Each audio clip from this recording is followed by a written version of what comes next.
Good afternoon, class 12. Let's start. Last class we discussed about VBT. Okay. Today I'm going to discuss two examples under that.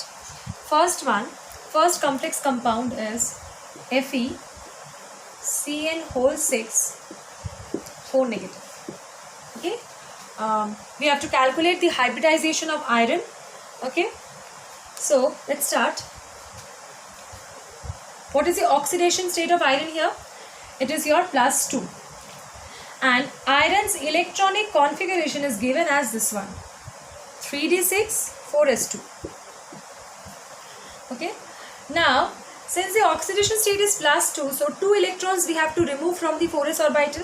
So Fe +2 has electronic configuration as 3d6. Now we have to place the electrons into the orbitals. This is 3d, next is 4s, and then we have 4p.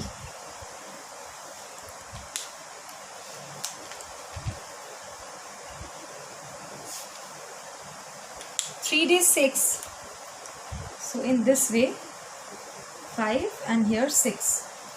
Now basically this cyanide is a strong ligand or a strong filled ligand. So it will help in pairing. So the electrons will get paired up. Now all the electrons of the metal has got accommodated. Now it's time for the ligand electron. So we have 6 ligands. Each ligand donates 2 electrons. So 6 ligands will be donating your 12 electrons. So I'll be starting from this orbitals. 1, 2, 3, 4, 5, 6. D2 sp3.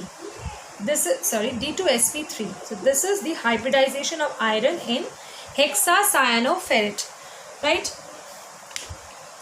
Now it is basically what? It is inner orbital complex or low spin complex. Low spin means it is related to the magnetic moment. What is the magnetic moment here? Since here we do not have any unpaired electron, my magnetic moment or mu equals to 0, and it is low spin complex or inner orbital complex. Inner orbital means inner d orbitals are used, and low spin, why? Because we do not have any unpaired electron, or I can say my magnetic moment is very less, and here too it is nil, right? So this is the way by which we can calculate the hybridization. We have to focus on the nature of the nature of the ligand. If the ligand is a strong ligand, it will facilitate pairing of the electrons. If it is a weak ligand, then the electrons will be unpaired. Next complex we have Fe, it's complex of iron, FeF6 4 negative. So what is the oxidation state of iron? It is +2. Now electronic configuration of iron is 3d6 4s2. This is iron's electronic configuration. Now if I write the electronic configuration of Fe +2, it is 3d6 again, as we've done in the previous one. Now we are going to place the electrons into the metal orbitals.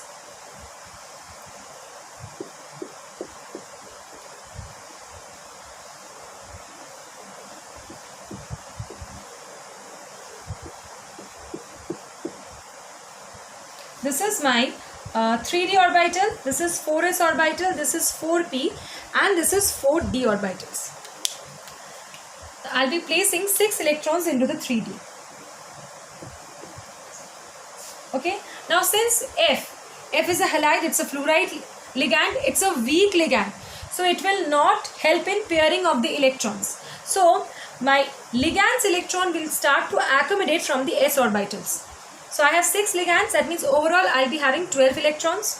So 1, 2, 3, 4, 7, 8. So 12 electrons accommodated. These are the ligand electrons. Hybridization is sp3d2.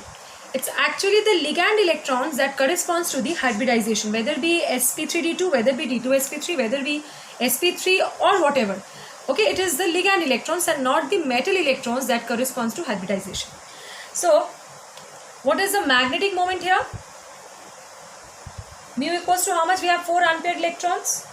So 4 into 4 plus 2. That means basically we have root 24 Bohr magneton is the magnetic moment. Now since sp3d2 is the hybridization of iron, so it has octahedral geometry.